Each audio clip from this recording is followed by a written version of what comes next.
Los presagios anuncian la muerte, pero la persona a quien se les manifiestan rara vez es aquella a quien la muerte amenaza.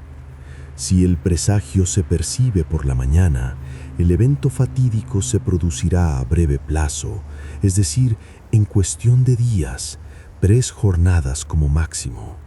Si es por la tarde, el plazo es más lejano, puede ser de 1 año o incluso más, como si la noche alargara el tiempo que separa el presagio de su cumplimiento. Nadie muere sin que algunos de sus allegados, amigos o vecinos hayan sido prevenidos por un presagio. Los presagios son como la sombra proyectada hacia adelante de lo que debe suceder. Si estuviéramos menos preocupados por lo que hacemos, por lo que ocurre a nuestro alrededor en este mundo, estaríamos al corriente de casi todo lo que pasa en el otro. Las dos realidades se tocan, se rozan constantemente, pero nosotros estamos demasiado distraídos para notarlo. Las personas que niegan los presagios tienen tantos como aquellos que más creen en ellos, solo que no saben ni verlos ni escucharlos. No tienen el ojo abierto, como decimos en bretón. Quizá también porque los temen, no quieren ni oír ni ver nada del más allá. Cierran voluntariamente los ojos y los oídos ante aquello que les aterra, como si la ignorancia los protegiera de lo inevitable. El don de ver.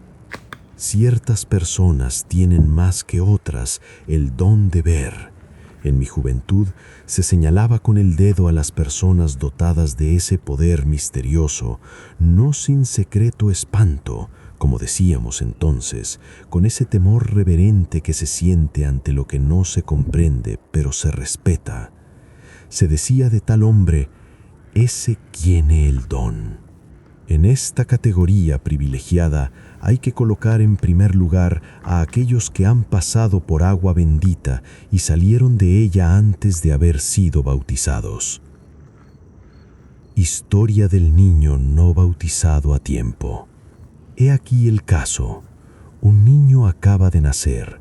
El párroco, a quien se fue a buscar, ha fijado la hora del bautismo, pero ya se sabe cómo la gente del campo es poco puntual. Padre y madrina, padrinos y madrinas vagabundean por el camino, se demoran en las tabernas si las hay en la ruta y llegan al pueblo mucho después de la hora convenida. El sacerdote, cansado de esperarlos en vano, ha sido llamado por otros deberes de su ministerio.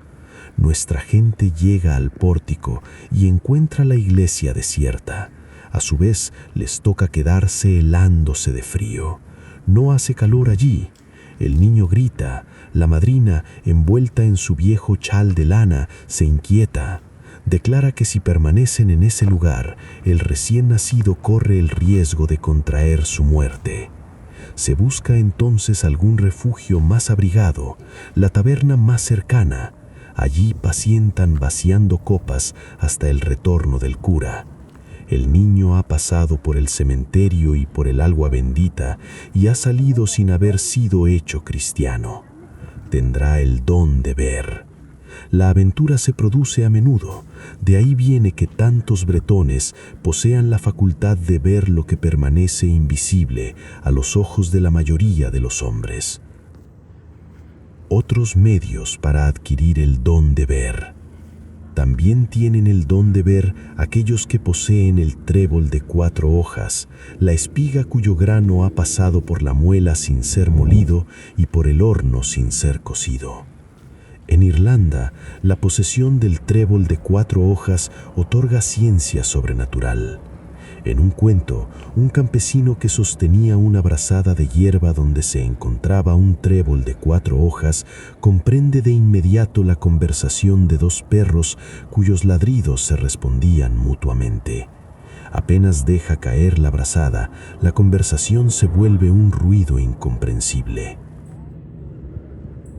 Cuando dos personas viajan juntas y una de ellas tiene el don de ver los presagios o los aparecidos, basta con que ésta ponga su mano en la mano de la otra o su pie sobre el pie de la otra para comunicarle la facultad que posee.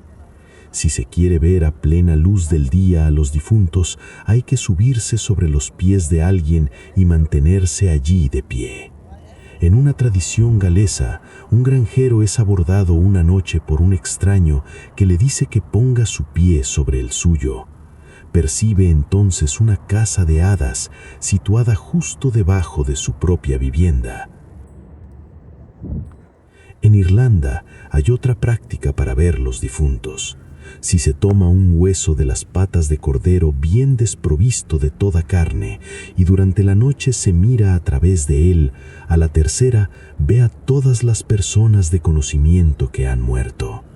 En las tierras altas de Escocia, según las particularidades de esos huesos, ciertos especialistas pueden predecir la muerte o la vida.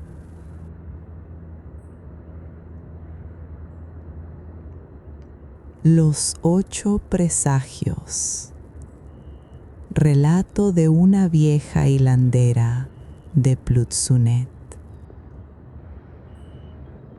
Cada vez que ha muerto uno de los míos, he sido advertida por un presagio, pero los presagios que más me han impresionado son aquellos que precedieron la muerte de mi marido. Tuve presagios de todas clases durante los 7 meses que duró su enfermedad. Primer presagio: el viento que no existe. Una tarde en que lo había velado un poco tarde, me había dormido de cansancio sobre el banco cerca del lecho. Fui despertada bruscamente por un ruido semejante al de una ventana que se abre. Vamos, pensé. Es el viento que hace de las suyas. Un golpe de viento súbito que no rompe ni desordena nada es un presagio para una familia bretona. Es causado por el pasaje del alma del muerto. Había pasado sobre mi rostro un soplo húmedo y fresco, como si saliera de una cueva. Me acordé de que había olvidado lino peinado sobre el seto del huerto donde lo había puesto a secar, y me dije: con tal de que el viento no haya ya llevado mi lino. Me levanté precipitadamente. Para mi gran sorpresa, la ventana estaba herméticamente cerrada. Fui a la puerta y la abrí. Era una noche clara, plena de estrellas. El lino estaba todavía en el seto. Los árboles del huerto se mantenían inmóviles. Ni una hoja se movía delante de mí. No me inquieté demasiado por ese primer hecho, por misterioso que me pareciera. Segundo presagio: la voz que llama. Algunos días después, a la caída de la tarde, hilaba en el umbral de la puerta en compañía de una vecina. De pronto me escucho llamar por mi marido, que estaba acostado al otro extremo de la casa, en un lecho cerca del hogar. Corrí. ¿Qué necesitas?, le pregunté. No me respondió nada y vi que dormía profundamente, con la cabeza vuelta hacia la pared. Volví hacia la vecina. ¿No escuchaste que me llamaba hace un momento? Sí, ciertamente. ¿Cómo explicar eso? Duerme según todas las apariencias de un sueño de tejón. 1 o 2 meses pasaron. Mi hombre no estaba ni mejor ni peor. Tercer presagio: los carpinteros invisibles. Esa noche acababa de extenderme a su lado y comenzaba a tomar mi reposo cuando escuché en el desván, justo encima de mi cabeza, el paso de alguien que caminaba con precaución. Luego hubo como cuchicheos entrecortados, silencio, después un estruendo de tablas que se remueven. Finalmente los golpes repetidos de un martillo clavando puntas. Todo aquello era muy extraordinario, pues la trampilla del desván no se había levantado desde hacía más de una semana, y en todo caso no había en ese desván ni más que un poco de avena en gavillas, ni unas menudas astillas, ni una sola tabla. grité en voz alta. ¿Quién está ahí haciendo todo ese ruido para impedir que los cristianos duerman? Hice enseguida el signo de la cruz y esperé. Pero apenas hube hablado, el ruido cesó. El día siguiente fui al lavadero en la ribera. Para ir de nuestra casa al lavadero no hay camino propiamente dicho, sino un sendero que bordea casi todo el trayecto los taludes plantados de alisos. Es el Windy, arroyo que atraviesa el territorio de Plouzané, que confluye en Tréguier con el Yaudí. Apenas me había adentrado en el sendero que escuché un paso detrás de mí y también una respiración jadeante, así como un crujido en las ramas de aliso que se inclinaban sobre el camino. Cosa extraña, reconocí distintamente el paso de mi marido, el paso que tenía en el tiempo en que estaba bien portante, cuando regresaba de su jornada en una de las granjas de los alrededores. Me volví. Nadie. Pasé la mañana en el lavadero. Al regreso no escuché más nada, pero el haz de ropa que llevaba me pesó sobre los hombros de tal modo que se habría jurado que la tela se había cambiado en plomo. Comprendí desde entonces lo que aquello significaba. Entre esos paños se encontraba aquel que debía servir 3 días después para envolver a mi pobre hombre, pues 3 días después el Señor se lo llevó. Dios tenga su alma. Quinto, sexto y séptimo presagios. Las 3 noches. Durante esos 3 días, los signos se sucedieron de manera casi ininterrumpida. Una noche era la puerta que batía con violencia. Un rumor de pasos penetraba en la casa, pasos numerosos que subían la escalera, que la descendían. La noche siguiente eran resonancias lejanas de campana. Una luz ardiendo con llama pálida en la cabecera del lecho. Una procesión. Luego cantos de presbíteros que atravesaban las habitaciones viniendo de la dirección del pueblo. Ya había llegado a no poder cruzar los ojos, pero fue la última noche la más terrible.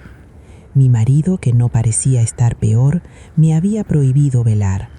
Cuando constaté que reposaba, intenté adormecerme a mi vez, pero en ese momento el traqueteo de una carreta se hizo escuchar.